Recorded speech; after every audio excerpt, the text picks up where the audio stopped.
कि हमारे देश के प्रधानमंत्री ये कहते हैं कि मैं चाय वाला हूं, तो मेरा ये कहना है कि जो ड्रेस पहनते हैं, वो जो कपड़े पहनते हैं, क्या वो चाय की दुकान की आमदनी की आय से वो कपड़े खरीदते हैं देश के पैसे से? आज के जो प्रधानमंत्री हैं वो देश के चौकीदार या नौकरी करने वाले एक सैलरी पेड आदमी है या देश के राजा रजवाड़े? दर्शकों का स्वागत है, देशवासियों का स्वागत है। दर्शकों, जो भी लोग नागलोई में आते जाते रहते हो या राजनीति में दिलचस्पी रखते हो तो जरूर चतर सिंह रचोइया जी का नाम सुना होगा। चतर सिंह रचोइया पिछले 25 सालों से राजनीति में एक सक्रिय नाम है और समाज से जुड़े, जनता से जुड़े, गरीबों से जुड़े, दुखियारों से जुड़े विभिन्न मुद्दे उठाते रहते हैं। आज हम इन्हीं के पास मौजूद है कुछ मुद्दों को लेके। चतर सिंह जी, आज की मीटिंग का क्या उद्देश्य है? आज की मीटिंग का उद्देश्य, मैं सबसे पहले तो आप सब लोगों को मैं नमस्कार करता हूँ और मैं भारतीय जनता पार्टी को विश्व की सबसे बड़ी राजनीतिक पार्टी बनाने के लिए हमने 11,000 मेंबर बनाए, सदस्य बनाए, लोगों के घरों में जा जाकर। ये सूची है 1,000 से लेके 2,000, ये सारी सूची है जी। ये भारतीय जनता पार्टी के सदस्य बनाए, ये 11,000 मेंबर बनाए थे जी। 4,000 से 6,000, 6,000 एक से लेके 8,000, 8,000 से एक लेके 10,000, 10,000 एक से लेके 11,000, और ये एडिशनल डिस्ट्रिक्ट के मेंबर बनाने का काम किया। और इनकी जो एक्टिव जो फीस होती है वो अपने संगठन के जिला के उपाध्यक्ष जी को भी हमने फाइल करी, और ये एक्टिव मेंबरों की लिस्ट है। प्राथमिक सदस्य के बाद में जो 25 आदमी सक्रिय सदस्य होता है, ये उनकी सूची है। तो मैंने अपने राष्ट्रीय अध्यक्ष हैं आदरणीय जेपी नड्डा साहब, मैं राजस्थान की पैतृक भूमि का बेटा हूं और नांगलोई दिल्ली में रहता हूं, मादीपुर का मेरा जन्म है। मैं एक भारतीय जनता पार्टी का कार्यकर्ता और देश का बेटा होने के नाते मैंने अपने राष्ट्रीय अध्यक्ष श्री जेपी नड्डा जी को पत्र लिखकर मैंने पूछा है। नड्डा साहब ने राजस्थान की धरती पर बोला कि पहले के जो देश के प्रधानमंत्री विदेशों में जाते थे तो वो कुछ ना कुछ लेकर आते थे, और आज के देश के प्रधानमंत्री विदेशों में जाते तो कुछ ना कुछ देकर आते। अच्छी बात है, देश का सम्मान बढ़ता है। मैं दलित का बेटा हूं, हिंदू का बेटा हूं, हिंदुस्तान का बेटा हूं, मुझे गर्व है कि मैं हिंदुस्तान का बेटा हूं, और मैं राजस्थान की पैतृक भूमि का बेटा हूं और दिल्ली में निवास करता हूं। मेरा ये कहना है, नड्डा साहब से मैंने एक प्रश्न किया है कि आदरणीय नड्डा साहब, जो आदरणीय हमारे देश के प्रधानमंत्री जिन्हें आज विदेशों में सम्मान मिल रहा है, वो कहते हैं कि मेरा चाय की दुकान का काम था, मैं चाय बेचने वाला था। तो जो विदेशों के अंदर जो पैसा या किसी भी तरह की सहायता राशि के रूप में करके आते हैं हमारे देश के प्रधानमंत्री श्री नरेंद्र मोदी जी, क्या वो उस चाय की दुकान से की आमदनी के पैसों से देकर आते हैं, या जो हमारे देश के हिंदू, मुस्लिम, सिख, ईसाई, दलित, गरीब, विधवाएं, बुजुर्ग, उनकी मेहनत का जो टैक्स का पैसा है, आयकर टैक्स ही नहीं, रोड टैक्स भी लगता है, कितने प्रकार के टैक्स है, संपत्ति टैक्स है, उस पैसे से जो विदेशों में जाकर अपना सम्मान प्राप्त कर रहे हैं। और एक बात मैंने ये भी पूछी है कि हमारे देश के प्रधानमंत्री ये कहते हैं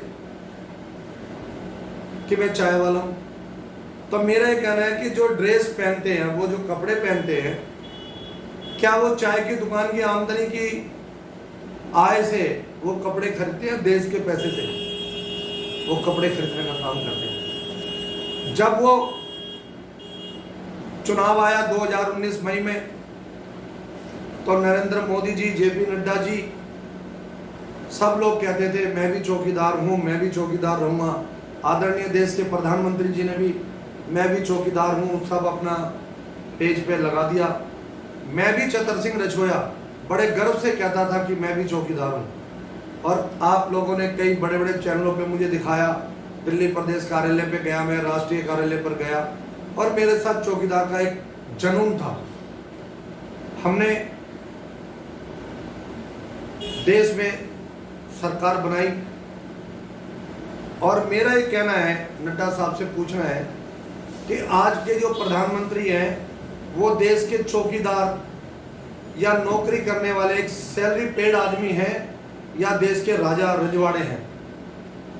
मेरा नड्डा साहब से जवाब प्रश्न है, मुझे जवाब दीजिए नड्डा साहब कि जो आज सरकार में हमारे देश के प्रधानमंत्री ये सैलरी पेड जनता के इस देश का मालिक, देश का नागरिक है या प्रधानमंत्री है?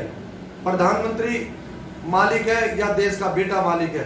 चाहे वो बेटा हिंदू हो या मुसलमान हो या सिख हो या ईसाई हो। और धर्म की बातें हम ना करें, हम केवल भारतीय हैं और भारत के नागरिक हैं, हमें ये बात करनी चाहिए। मेरा नड्डा साहब से, मेरी पार्टी के राष्ट्रीय अध्यक्ष से क्वेश्चन है, प्रश्न है कि मुझे बताइए, आप देश पूछना चाहता है आपसे कि आप देश के चौकीदार हो या राजा रजवाड़े हो, और जो देश के अंदर जो इनकम गरीबों की, बेसहाराओं की आय से पैसा जो इकट्ठा होता है, उस पैसे का जो उपयोग हो रहा है वो आपकी चाय की आमदनी से हो रहा है या कोई अन्य आमदनी से हो रहा है? जवाब दीजिए, ये मेरा प्रश्न है। नमस्कार। ऐसा है वो सरकार कुछ ऐसे कार्यों में लगा रही है जिससे देश को फायदा नहीं है। इस नाराजगी का कारण क्या है जी? नाराजगी का कारण क्या है? नाराजगी का कारण यह है कि हमारे देश का प्रधानमंत्री और देश का गरीब का बेटा, क्या उसको मत देने के अधिकार का जो एक वैल्यू है उसको जब काउंट किया जाता है तो देश के प्रधानमंत्री का भी वोट और एक गरीब बेसहारा विधवा के बेटे का वोट और बेसहारा विधवा का भी वोट की वैल्यू क्या बराबर नहीं है? 2014 और 2019 लोकसभा चुनाव में आप भी कह रहे हैं कि हम भी उनका समर्थन किए थे। अब भी कर रहे हैं हम समर्थन अच्छे कामों का, करेंगे भी अगर अच्छे क्या काम। आपकी डिमांड थी और क्या पूरी नहीं हुई? हमारी डिमांड तो ये है कि देश आगे बढ़े और जो देश के गरीबों का पैसा है वो अपनी वेशभूषा में ना खर्च करके, और अगर देश की कैबिनेट जो हमारे देश के लोगों ने चुनी, अगर गाड़ियों का इस्तेमाल करें तो सभी एक जैसी गाड़ी होनी चाहिए कैबिनेट की। एक प्रधान मंत्री जो शब्द है ये बड़ा शब्द है, थोड़ा सा प्रोटोकॉल में सम्मान हो, लेकिन एक तो 100 करोड़ की कार के अंदर 100 करोड़ रुपए आप खर्च करके आ जाते हो। अगर वो गरीबों में बांटा जाए, बेरोजगारी में बांटा जाए, पेट्रोल की महंगाई उसमें बांटा जाए, अगर वो शेयर 1-1 रुपए का अगर लाभ मिलेगा देश को तो गरीब को लाभ होगा। आपने भी बहुत सदस्यों को भारतीय जनता पार्टी में जोड़ा है, जैसा कि आप दिखा रहे थे आंकड़े में, तो अब इस मुद्दे को उठाने का मतलब क्या समझे? इस मुद्दे को उठाने का मतलब कि राष्ट्रीय पार्टी विश्व की जो सबसे बड़ी राजनीतिक पार्टी बनाई वो हम गरीबों ने बनाई। हम गरीबों ने बनाई, दलितों ने बनाई, हिंदुओं ने बनाई, सिख ईसाइयों ने, सबने बनाई। और अब आप मुझे बता दीजिए कि आप जिन लोगों ने बनाया उनके आप राजा हो या उनके सर्विस करने वाले एक सेवक हो। नौकर कहना शब्द अच्छा नहीं लगता, क्योंकि हमने उनको सम्मान दिया है। हम उनका अपमान करेंगे वो अच्छी राजनीति होगी। जब हमने देश का प्रधानमंत्री हमने बनाया है तो हमारे लोग के साथ अत्याचार नहीं होना चाहिए। जो बेरोजगार गरीब आदमी है उसके रोजगार की चिंता नहीं है। आपने बड़ी बड़ी एजेंसियां बेचने का काम कर रहे हो, पैसा कहां से आ रहा है इतनी बड़ी बड़ी ड्रेसें पहनने का? गरीबों में बांटो ना, बेवाओं में बांटो ना। आप दलितों के, महिलाओं के, बुजुर्गों के पैर धोने का काम करते हो, वो दिखावा मत कीजिए, उनकी मदद कीजिए। एक आखिरी सवाल है कि आप कह रहे हैं कि हम भारतीय जनता पार्टी का सपोर्ट भी कर, इन सारे पहलुओं के पीछे के कारण क्या समझा जाए कि एक राजनीतिक भागीदारी के आपका भी होगा? भाई राजनीतिक भागीदारी क्या पार्टी में प्राथमिकता नहीं है। देश में समरसता, समावेश, देश के अंदर सबको बराबर का हक, ये इंपॉर्टेंट बात है। देश का प्रधानमंत्री देश के गरीब के वोट से प्रधानमंत्री बनते हैं और वो जाकर अलग कारों में घूमते हैं। जो बनाने वाला आदमी है वो रोड पे घूम रहा है।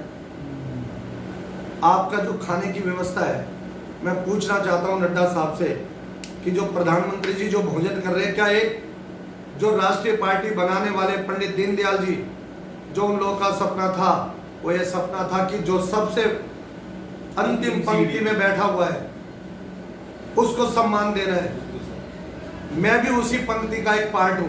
क्या हमें उस सम्मान मिल रहा है क्या नड्डा साहब? तो ये समानता और सम्मान दिलाने के लिए आगे की क्या समानता और रणनीति है सम्मान आपकी? दिलाने का लड़ाई है। आपकी आगे की क्या रणनीति है? हमारी रणनीति है कि बराबर का हक होना चाहिए। क्या करेंगे इसके लिए? किस चीज के लिए? यही समानता और सम्मान दिलाने के लिए। भाई बेरोजगारों को रोजगार मिले। आपकी क्या भूमिका होगी, मेरा सवाल ये है। मेरी भूमिका जब होगी जब मेरे देश के लोग मुझे सम्मान देंगे, तब बताऊंगा मैं। और आज तो मेरा यही विषय है कि आप उस बात पे ध्यान दो कि महंगाई खत्म कैसे होगी, आप उस बात पे ध्यान दो कि गरीबी कैसे खत्म होगी, आप उस बात पे ध्यान दो।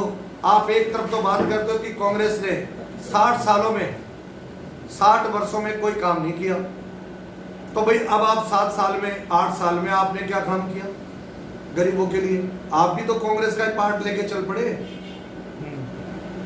देश को ले जाने के लिए। आप कहते हो ना कि 60 साल में कांग्रेस ने कुछ नहीं किया, तो 7 साल में आपने क्या किया बताइए? मेरा ये सवाल है।